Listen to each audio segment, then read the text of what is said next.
वाळवा नावाचं एक छोटंसं शांत गाव. या गावातच राहत होते वाजे कुटुंब. सुशांत वाजे एक साधा, प्रामाणिक आणि मेहनती व्यक्ती.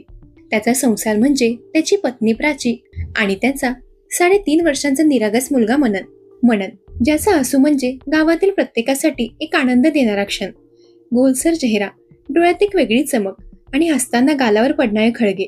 तो अंगणात धावत सुटला की त्याचे छोटे पाय टकटक असा आवाज करायचे. सुशांत रोज सकाळी त्याला जवळ घेऊन पोटाशी धरूनच उठायचा. त्याच्यासाठी आयुष्य म्हणजे हे दोन जीव, एक त्याची पत्नी आणि दुसरा त्याचा मुलगा. पण हे शांत आणि आदर्श चित्र एका वादळापूर्वीच्या शांततेसारखं होतं, ज्याचा सुगावाही सुशांतला नव्हता. मननच्या जन्मानंतर प्राचीच्या स्वभावात हळूहळू बदल होऊ लागले.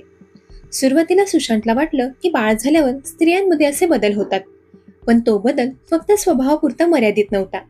प्राची घराबाहेर जास्त वेळ घालवू लागली. कधी मैत्रिणीच्या घरी, कधी अचानक 2-3 दिवसांसाठी माहेरी, तर कधी काही न सांगताच गायब व्हायची. मनन लहान असल्याने रात्री आईशिवाय रडायचा. सुशांत त्याला कडेवर घेऊन झोपवायचा, त्याच्या पाठीवर हात फिरवत त्याला शांत करायचा. पण त्याच्या मनात मात्र प्रश्नांची गर्दी व्हायला लागली होती. माझी बायको अशी का वागते? काहीतरी लपवते का?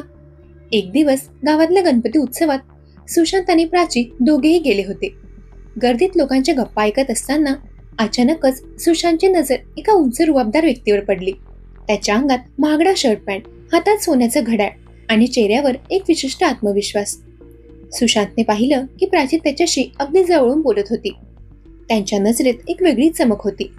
दोघांच्या डोळ्यातील संवाद सुशांतला अस्वस्थ करून गेला. तोपर्यंत एका मित्राने त्याच्या कानात सांगितलं, तो अमरसिंग पाटील आहे, बिळाशे गावचा, मोठा राजकारणी, पंचायत समितीचे सदस्य. खूप पैसा आहे त्याच्याकडे. त्या रात्रीपासून सुशांतच्या डोक्यात अमरसिंगचं नाव आणि प्राचीवरचा संशय हे घर करून बसले. हळूहळू सुशांतला प्राची आणि अमरसिंग यांच्याबद्दलच्या गोष्टी कळायला लागल्या. त्यांच्यात फोनवर लपून होणारे कॉल, प्राचीचं अचानक मुंबईला जाणं आणि गावात अमरसिंग दिसला की तिच्या चेहऱ्यावर येणारी एक वेगळीच प्रसन्नता. या सगळ्या गोष्टींमुळे सुशांतच्या मनातील संशय वाढत गेला. तो रात्रभर विचारांनी हैराण होऊन जागा राहायचा. प्राची अमरसिंगला का भेटते? त्यांच्यात काय संबंध आहे? या प्रश्नांनी सुशांतच्या डोक्यात एक वादळच निर्माण झालं होतं. मनन या सगळ्या गोष्टींपासून पूर्णपणे अज्ञात होता. तो फक्त एक लहान मुलगा होता, ज्याला आईची माया हवी होती. कधी प्राची त्याला प्रेमाने जवळ घ्यायची, तर कधी कसल्या तरी विचारात असताना त्याला रागाने दूर ढकलून द्यायची. मननसाठी आई म्हणजे कधीतरी जवळ घेणारी, तर कधी अचानक रागावणारी एक व्यक्ती झाली होती. त्याला कळत नव्हतं की आईच्या आयुष्यात तो हळूहळू अडथळा बनत चालला आहे. एके रात्री मुंबईतील एका महागड्या लॉजच्या खोलीत प्राची आणि अमरसिंग बसले होते. त्या शहरातील दिव्यांचा प्रकाश त्यांच्या चेहऱ्यावर पडत होता. खोलीत एक भयान शांतता होती. अमरसिंग शांतपणे म्हणाला, प्राची, हे असं जास्त काळ चालणार नाही. तो मुलगा, तो असेपर्यंत आपण मोकळे नाही.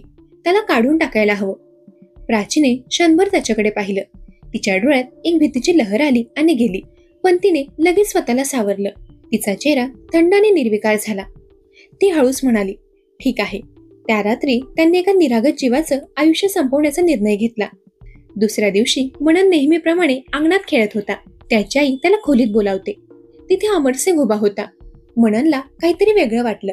त्याने अमरसिंगच्या चेहऱ्याकडे पाहिलं. अचानक अमरसिंगने त्याला उचलून धरलं. मनन घाबरला आणि आईकडे पाहू लागला, पण प्राचीच्या चेहऱ्यावर कसलाही भाव नव्हता. अमरसिंगने मननच्या गळ्याभोवती आपले हात घट्ट केले. मननच्या डोळ्यात भीती, वेदना आणि शेवटचा प्रश्न होता, तो म्हणजे, आई, मला वाचवशील ना? पण आई शांतपणे, निर्विकारपणे उभी होती.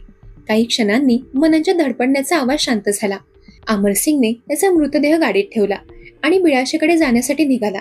सुशांतला मनन बेपत्ता झाल्याचं कळताच त्याच्या पायाखालची जमीनच सरकली. त्याला प्राची आणि अमरसिंग यांच्यावर संशय होताच त्याने लगेचच पोलिसात तक्रार दाखल केली. पोलिसांनी तपास सुरू केला.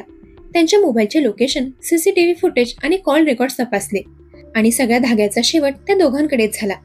अमरसिंग आंबोलीत एका महागड्या गाडीत सापडला, तर प्राची साकीनाका येथील एका लॉजमध्ये लपलेली होती. पोलिसांनी दोघांना अटक केली. सुरुवातीला अमरसिंगने पोलिसांना फसवायचा प्रयत्न केला, पण प्राचीने मात्र पोलिसांसमोर सगळं कबूल केलं. हो, आम्ही मारलं त्याला, कारण आम्हाला त्याचा त्रास नको होता. तिचं हे वाक्य ऐकून पोलिसही हादरले. एका आईने वासना आणि स्वार्थासाठी स्वतःच्याच मुलाची हत्या केल्याचं सत्य समोर आलं. या घटनेमुळे वाळवा आणि बिळाशे ही दोन्ही गावं हादरली. मनन, जो इतर मुलांसारखा खेळत हसत आणि शिकत असता तो आज कायमचा शांत झाला होता. एक आई जी प्रेम, माया आणि त्यागाचे प्रतीक मानली जाते, तिनेच राक्षसाचं रूप धारण केलं होतं. प्राच्याने अमरसिंग यांना कठोर शिक्षा झाली, पण मनन परत आला नाही. त्याचा निरागस चेहरा आणि हसू कायमचं हरवून गेलं होतं. आई म्हणजे त्याग, प्रेम आणि सुरक्षितेचं मृत स्वरूप. पण प्राचीबाजीच्या बाबतीत वासनाने मातृत्वावर मात केली. तिच्यासाठी मुलगा हा प्रेमाचा केंद्रबिंदू न राहता एक अडथळा ठरला, जो तिला तिच्या प्रियकरासोबतचं आयुष्य मुक्तपणे जगायला अडवत होता. ही घटना दाखवते की जेव्हा वासना आणि स्वार्थ माणसाच्या निर्णय क्षमतेवर ताबा घेतात, तेव्हा अगदी पोटच्या गोळ्याला संपवण्याचा विचारही माणूस करू शकतो.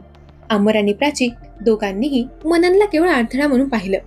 त्याच्या निरागस चेहऱ्यापेक्षा त्यांना स्वतःच्या इच्छांचं समाधान महत्वाचं वाटलं. हा दृष्टिकोन इतका क्रूर आहे की तो माणसाला मानवी श्रेणीतून काढून टाकतो.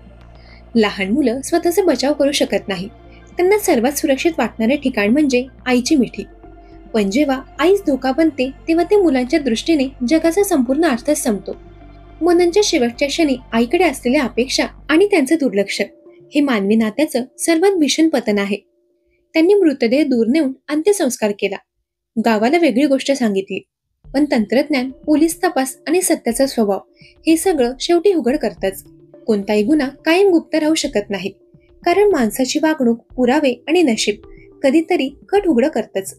आपण नेहमी आईला देवाच्या स्थानी ठेवतो, पण वास्तव हे की प्रत्येक आई त्या स्थानाला पात्र असेल असं नाही. नाती केवळ रक्ताच्या बंधांवर चालत नाही, ती विश्वास, माया आणि नैतिकतेवर उभी असतात. जेव्हा यापैकी एकही गोष्ट ढासळते, तेव्हा नातं क्रूरतेचं रूप घेऊ शकतं.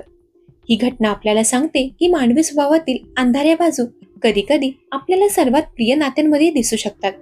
मातृत्व हा केवळ जैविक संबंध नसतो, तो मन, भावना आणि त्याग यांच्या संगमावर उभा असतो. जेव्हा त्या जागी वासना आणि स्वार्थ येतो, तेव्हा आई हा शब्दही एक थंड आणि निर्दयी मुखवटा बनतो. दरम्यान या घटनेवर तुमची काय प्रतिक्रिया आहे ते कमेंट करून नक्की सांगा. जर तुम्हाला अशा सत्यकथांमध्ये रस असेल तर क्राईम कोड मराठी या यूट्यूब चॅनलला जरूर सबस्क्राईब करा. तोपर्यंत सतर्क रहा, सावधान रहा. धन्यवाद.